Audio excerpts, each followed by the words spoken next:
Hello there. Well, like lemmings to a cliff, we are all marching head-on towards E3, which is coming up next week. No, we can't. We've got to go head-on. No, the other ones are going too, so we got to keep on going. Maybe we'll jump off a bridge together. I'm here with Max Scoville, and we're going to talk about what we're anticipating, hoping, and looking out for from Sony, who I think in terms of that core gaming community, people are feeling pretty good about that. They feel very strong. I can't tell how much of it is actual affection towards Sony and how much of it is they're not called Microsoft, and so we're giving them a warm embrace. Well, I mean, Sony did the right thing when they revealed the PS4 by showing off games besides sports and gun, and television. So they also haven't shown us the console itself. Nope. So whereas Microsoft showed off the whole thing, and Sony has a lot to show off, and a lot to talk about. A lot of specifics. I mean, they had the benefit of coming out in February, where the expectation that you would get kind of those cold hard facts wasn't as strong as it was from Microsoft, less than a month out from E3. I think that helped Sony, who also not allowing interviews following their press conference, didn't get themselves into the same kind of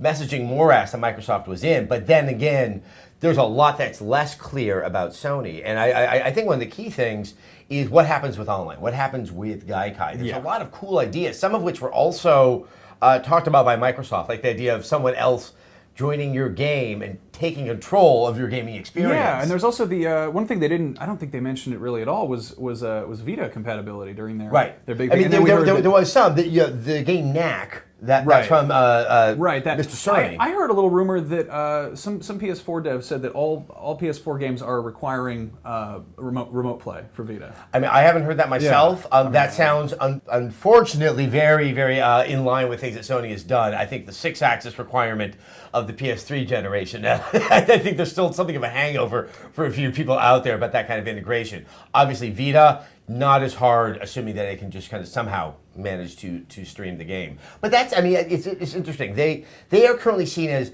the game console that is for people who love games. Kaz Hirai himself is echoing which is kind of weird, because that's a big switcheroo from the last time around. Yeah, because Sony actually owns all like that music and movie stuff that's out there. I think with that in mind, what are the games? I mean, Microsoft is saying they have 15 titles. They could show all 15 at their press conference. What could we potentially see from Sony that would give them a leg up? We know for a fact we're going to see Destiny. That big reveal is going to be happening at the PS4 press conference. That's not going to be an exclusive, as some people might have speculated about the PS4. Bungie has said that this thing is going so that'll be going everywhere. It wouldn't really surprise me that much to see Mr. Kojima show up and show off some Metal Gear Solid 5. There is a long-standing relationship between, obviously, Kojima Productions, also Square. That was made apparent at the... painfully apparent at the PlayStation 4 announcement. So who knows if we'll get more love from these, storied Japanese developers. We're thinking a new Final Fantasy. Were they teasing that a little bit? Yeah, or maybe they'll just follow that Final Fantasy VII remake that they got everyone all like hot under the collar from all those years back. We'll see something of that. I think the game that many people would like to see, and there's so much uncertainty about it, is The Last Guardian. Whether or not it exists, it would seem logical that, hey, this is, for that core base, those Sony lovers, that it would be at E3. There are some reports that it's listed to be shown, but Sony is being very, very coy about it. Now, as for that's all people we think there's a possibility of us seeing. What about EA? Yeah, that would be... Yeah. And that's more from almost a business standpoint. They were wholly absent, and maybe that was to allow Activision to come on stage with Destiny at the February event. But EA has sports, FIFA, which has been the cornerstone of the PlayStation success in Europe this generation, where you have not seen, you've seen sales parity that's close to that of Microsoft in the European continent. We already know aspects of FIFA are now exclusive to the Xbox One. It would at least be nice to think that there is still some type of positive relationship going on between EA and Sony, although I have heard stories to make me think that things are not as good as they should be. Yeah, I kind of get that vibe. It's weird. I mean, not inviting one of the largest publishers to your stage that can be very telling of something else happening out there. Now, in terms of third-party support, we're also hearing stories that Microsoft is going after third-party exclusives. Sony has always been very good with first-party exclusives, and they were getting weaker and weaker with even sort of multi-platform releases that found their way over to the PlayStation 3. I mean, what would you like to see in terms of either an exclusive or just like, hey, if you're going to play it on one console, you'll be playing on this console as well. Yeah, it's been so long since Sony's had that kind of interest. I'd love to see something from Ubisoft. I'd love to see something from Square Enix. They did some really good stuff in the last generation. They've got that Murdered Soul Suspect. Yeah. A Western game with a name that sounds like it would be the subheading of a Final Fantasy title because it makes no sense. Right. There's also a possibility of is that a new Deus Ex they got in the works? Maybe they sort of were teasing Maybe, that. There's.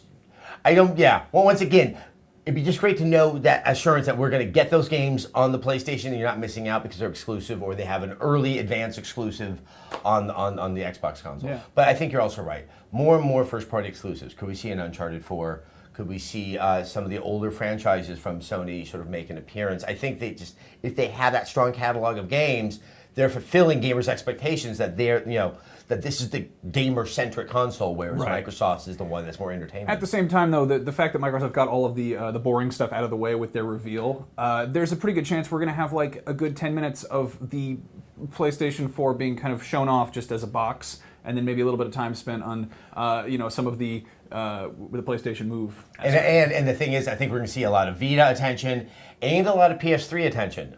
So that I would not be surprised in the course of this press conference if we're going to have to wait a little bit before we get to what everybody is in attendance for, which I assume includes you if you're watching us yammer on like this. We will have so much regarding not just the Sony press conference, but the Microsoft, the EA, and the Ubisoft press conference, as well as Nintendo's little tea party on the Tuesday morning of E3. That's on June 11th. And then, of course, we're going to have more demos, more interviews, and more just roundtable discussions of everything that's happening in the game industry all through the week of E3. That starts June 10th. Just keep on coming back to Rev3 Games because we're going to be there talking about it. I'm excited. He's excited. I'm excited. You're terrified. I'm terrified. I need my Geritol. God, look at that vein. It's just exactly. Burst. It's a throbbing. See how big it gets next week at E3.